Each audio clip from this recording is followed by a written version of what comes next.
मोहम्मद साहब की शिक्षाओं पर मनन किया जाए, मुस्लिम शिक्षा जो है उनकी शिक्षाओं पर मनन किया जाए तो दो बातें उनमें सबसे अहम है।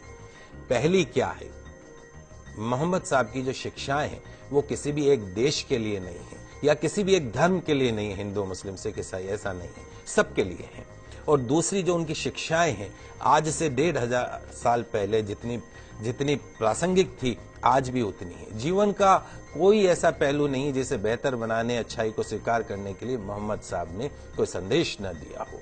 उनके संदेशों को गलत अर्थों में लेने वो अलग बात है। उनकी जो बातें हैं वो इंसानों को सच की राह दिखाती हैं।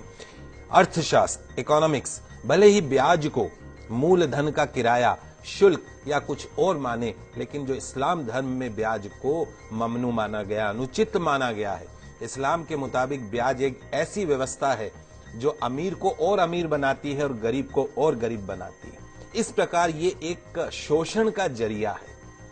पवित्र कुरान स्पष्ट रूप से ब्याज को वर्जित मानती है। इंसानों के लिए कहा गया है, हे ईमान वालों, 2 गुना और 4 गुना करके ब्याज मत खाया करो, उस मालिक से डरो। ब्याज खाने से बरकत खत्म हो जाती है, ब्याज की कमाई से बरकत खत्म होती है, इससे इंसान द्वारा किए गए पुण्य भी खत्म हो जाते हैं। ध्यान रखें, ब्याज जो है वो धन को कम करता है, लेकिन दान पुण्य से धन कम नहीं होता।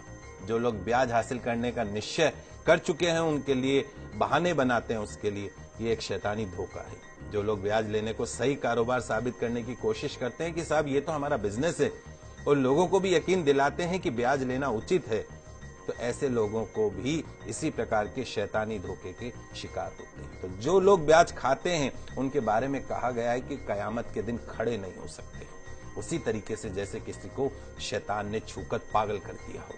यह इसलिए क्योंकि वे कहा करते थे कि व्यापार भी तो ब्याज के समान है। व्यापार को वैध कहा गया है, ब्याज को पूरी तरीके से अवैध कहा गया है।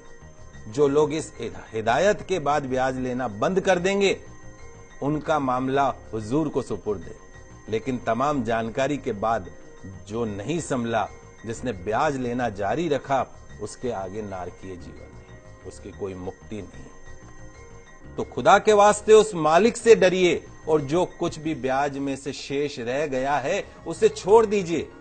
यदि तुम सच्चे दिल से ईमान रखते हो, ना तुम खुद जुल्म करो और ना तुम पर जुल्म किया जाए। अगर तुम्हारे पास धन हो तो जरूरतमंद लोगों को कर्ज दो, उन्हें वापसी के लिए कम से कम इतना तो समय दो कि कर्जदार इंसान उसे आसानी से वापस लौटा सके, आत्महत्या नहीं करे।